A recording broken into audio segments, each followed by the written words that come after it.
All right, I'm gonna play around with this metal sheeting again. Let's do something fun.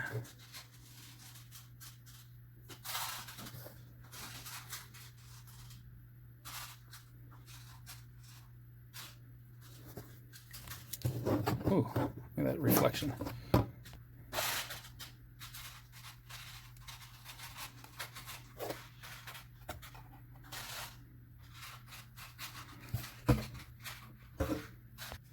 This is really hard to cut. I'm gonna have to overcut it. I don't want to use up too much of the sheet because that was a little bit pricey, but gotta do what you gotta do to get your cut.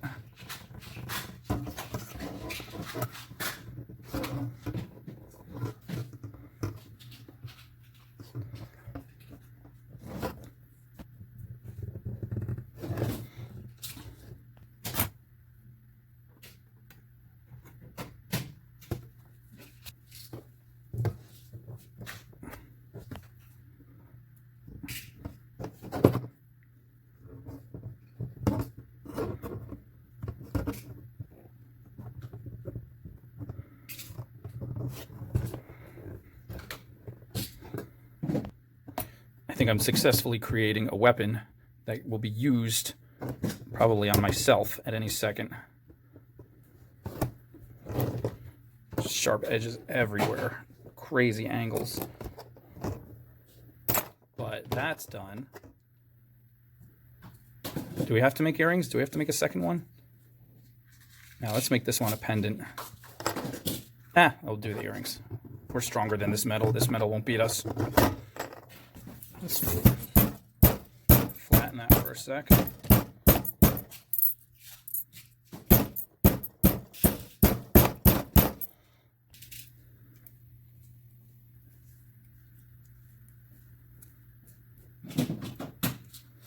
And let's make the next one.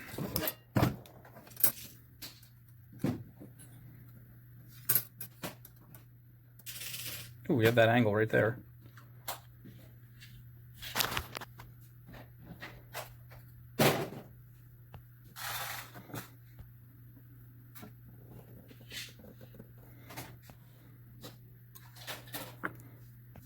I'm finding it's better to come from wide angles and just go straight in than trying to get into a sharp, tight corner and trying to maneuver the scissors, because this isn't paper. This stuff is serious. This is 20 gauge copper sheeting.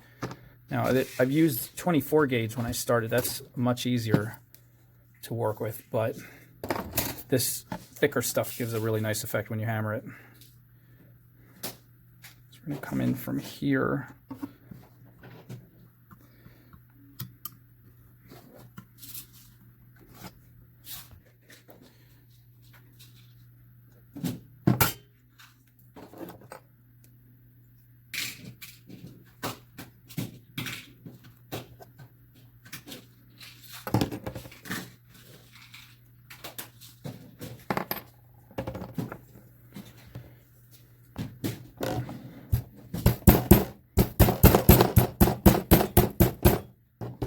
You really hammer on the floor, not the table, because everything shakes. All right, we got this nice file. Again, you want to find which is the way that, oh, there it goes. The way that makes it rougher. That's the way you want to go, just in one direction. But you also want to angle it, keep angling it, different angles. Otherwise, you will actually start sharpening it instead of rounding it.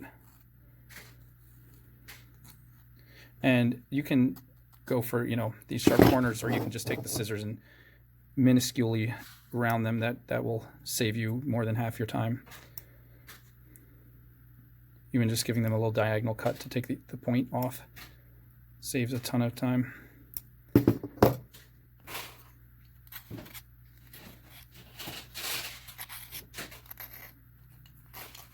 And always check like this. Don't check like that, because if it is really sharp, you will cut yourself. Always check it sideways. But this file is really good. Just coming across this one, just like 3 or 4 times at different angles, and this is already rounded pretty much. These shears actually don't cut create that sharp of an edge. So you only have to come in a little bit with the file. Okay, now we're going to hammer them with the round side of the ball peen hammer.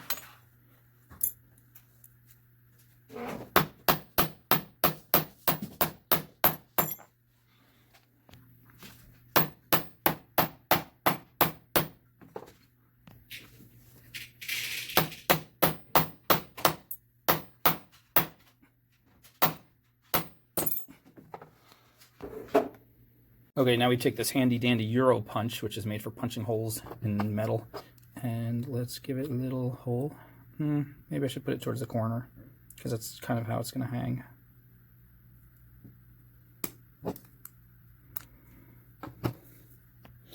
The hammering made these a little bit warped, kind of curled up around the edges, so I'm just going to try to straighten them back out a little bit. You can also just turn them upside down and hammer them a little bit on the anvil. Check to make sure the hammering on any edge didn't actually create another sharp edge that you might want to file again. Okay, I'm going to try something else too. These are little tiny pieces of square copper wire, and oh, come on, stop shining so bright. There, come on. There you go. For some reason with this camera, shiny metals show up much better on white, whereas everything else looks better on black. Anyway, these are different lengths of 18 gauge square copper wire. I was pretty sure it had a clear coating to keep it from tarnishing, so I had to rub these on my sanding sponge to get all the coating off, because I want them to be raw, because I'm going to try patinaing both these copper guys and these pieces, and then see if I can solder them after they're patinaed. The solder might not take because the patina might keep it from adhering, but I'm going to give it a shot. I tried doing it the opposite way. I tried soldering the pieces on first, and then let's focus on that. Soldering them on first and then adding the patina, but the patina wouldn't pick up where the solder was, and it looked icky. Actually, you can see that right here. I attempted to do that there and see wherever the and I'm also using this other new kind of solder that's like heat-free solder. It's almost like a chemical type glue. So it's all kinds of weird experiments at the same time. Let's see what happens. But my new favorite way to solder is with this liver of sulfur, and it's only like $8 for this little bottle, and you only need like 4 or 5 drops each time you do it. Not even that if you do a smaller amount, but you want to have warm water. So I heated a little bit of water in the microwave, just a little bit, just to get it warm, and then for every cup of water, you want about 4 drops of this liver of sulfur gel, according to their directions. Whatever kind you get might be different. So we'll go 1, 2, 3, 4, and close it up. Mix that in, and it's supposed to turn a nice lemony yellow. Oh yeah. It smells a little bit like eggs, which is a wonderful, beautiful smell. And then in this guy, I added about 2 tablespoons of baking soda to a cup of cold water, and that's going to be our neutralizing bath. So I have to go get myself some nice tweezers or tongs, but for now I'm just going to use my Walmart pliers, and so far it hasn't done any damage to them, or it hasn't messed up the piece either. So we're going to take these guys and give them a nice dip, shake them up a little bit, count to 5, pull them out, and are they turning? Ooh, they're not turning.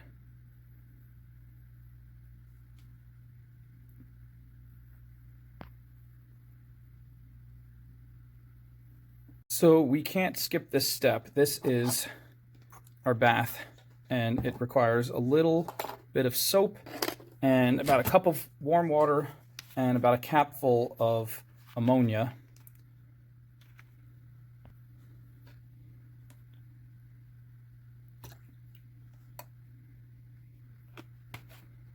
And then you're supposed to have a toothbrush. I don't, so I took an old paintbrush and cut it really short to make it bristly, just like a toothbrush. And I'm mixing up, this is the soap and ammonia solution. And I had this guy in here because that was my attempt that didn't work before. So we're going to take these guys, put them in here, and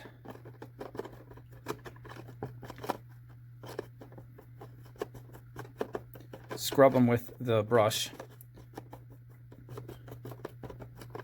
And then we're going to take them out.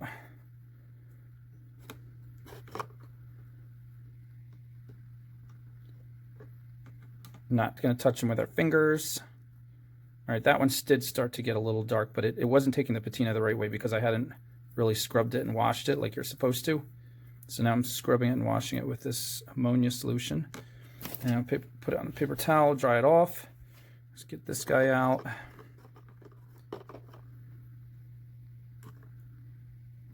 Give him a good scrubbing. Put him on a paper towel, dry him off. And you can rinse them with regular water too. Oh, and you're supposed to wear gloves. I'm coming late to this party. Okay, so now we got these guys cleaned and dried off. And this one took the patina a little bit. It's a little bit darker. I don't know if you can tell in the camera, this one. But now let's see if it'll work better now that we got them all cleaned off. So just dip it, wiggle it around, wiggle it. Oh, there we go. Now that's what I'm talking about. That's a patina. Look at that darkening of that color. That's, oh, crap. Get that out of there. It's not supposed to be in there that long. Get out. Oof. All right, now that really even got a little bit of red, green in there. Can you see that? That's really cool. Shake it off, shake it off, shake it off. And boom, that's the neutralizing bath to get rid of all the bad stuff. The liver of sulfur is kind of poisonous, and that neutralizes it. All right, let's do the next guy. Da, da, da, da, da, da, da, da, da, da.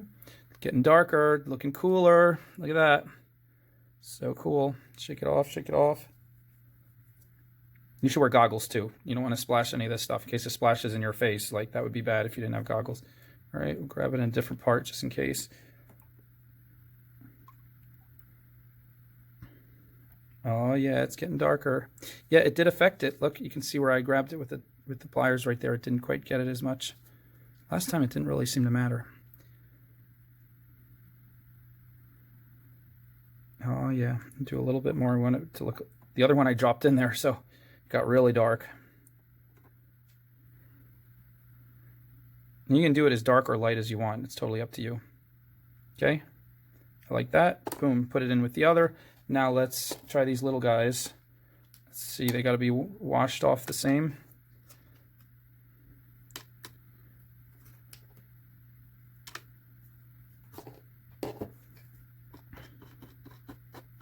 And you leave them in this, the neutralizing solution for about 2 minutes. That's all you need, just to be on the safe side.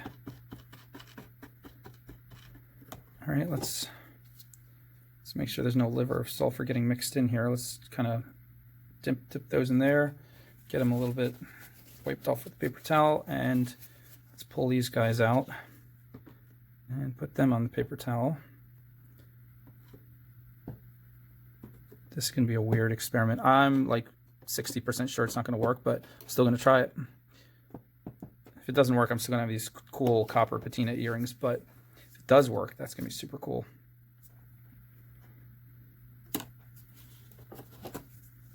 All right, get these guys all nice and dry. Oh, crap, I dropped one in already. That's not what I wanted to do. Get out. Oh, he's turning dark. Oh, he turned crazy dark really fast. All right, get him in this. Oh, crap. He turned like black almost immediately. Well, at least this part is working. All right, what I wanted to do was dip it. How did that guy turn so fast? Look at that.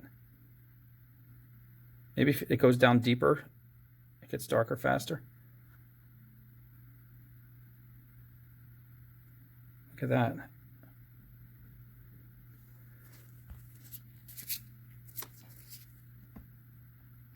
Look at, oh, you can see it. Oh well. All right, let's do another one.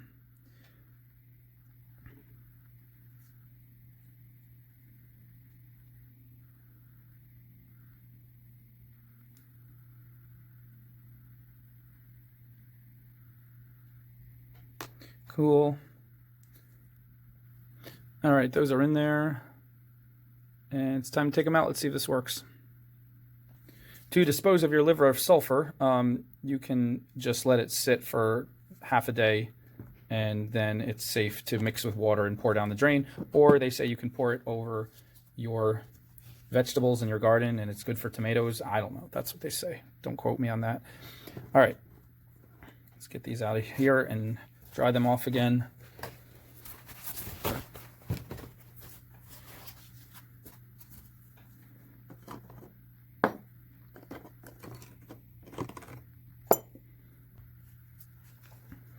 Patina looks pretty cool, right? Especially with the hammered look. Sometimes the camera will show you really well. Yeah, there you go. See that? All right, this is copper lock. It is no heat solder. Supposedly it just goes on like glue, but it acts like solder. I used it, and it, like I showed you, it works, but it doesn't take patina well, so it doesn't take patina at all. So we'll see if we can, now that we patina these, if the copper lock will actually work. It might not. We'll find out.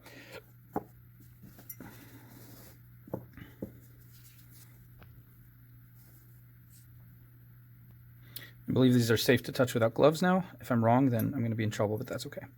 So I want to kind of arrange these in a cool funker way.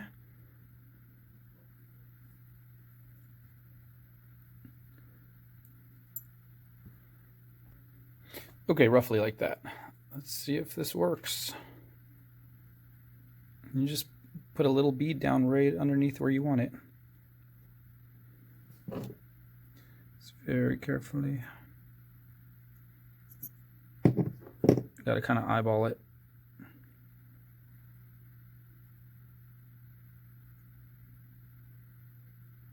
Squeeze it. It's not coming out. There we go. All right.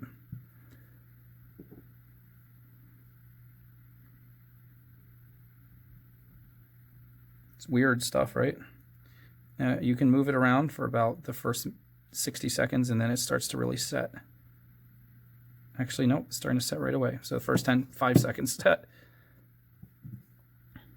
Got most of them on. Getting pretty good at this if it works.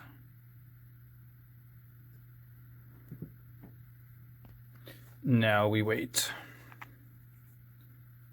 How long does it take to fully set before we can see if it's real? Nope, it says it takes only 2 minutes. Let's see. Okay, it's been about half an hour. These guys are definitely dry and set, and these feel pretty strong. The solder feels like it's really holding, so despite my concerns, I think it's going to work. You can't see any of the solder except that little area right there, and it just kind of blends in. It's just a little discoloration where it looks a little orange, but that fits perfectly. And these guys are pretty strong. Let's just give it a little extra test. Yep. So I think they'll hold up as earrings. I mean, earrings aren't going to take that much of a beating anyway, but pendants would take more.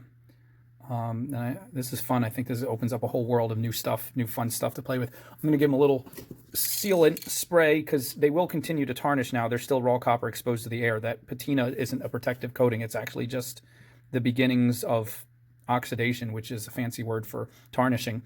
So I'm going to give it this clear Rust-Oleum enamel spray. You have to get the kind that's made to bond to metal. Not all sprays that are sealers are made for metal. So anyway, we'll just hang these up, give them a quick spray on each side, and then we'll put them on the earring hooks, and they should be good to go. Right, that looks good. And we got some nice antique copper findings to match because it's like an antique look. These are already colored dark, so it's a perfect match. And we'll put these all together. And we got the earrings. You can pretty much put these right on like that. You don't want to just put one jump ring and then put the earrings, because then the earrings will go sideways instead of poking in the ear directly. You want them to face out. So every time you put another jump ring, it turns it a quarter turn back or forth. So in this case, 2 little ones would be perfect.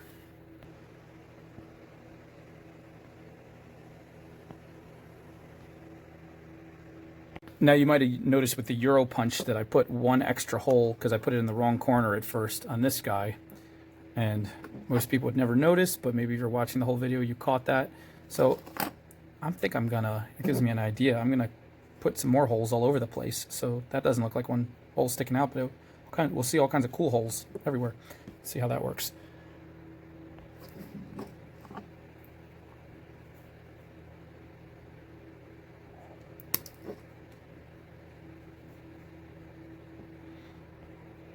Yeah, that's kind of cool and different. It adds like another element. I like the whole thing. Oh yeah. Let's do the other one now.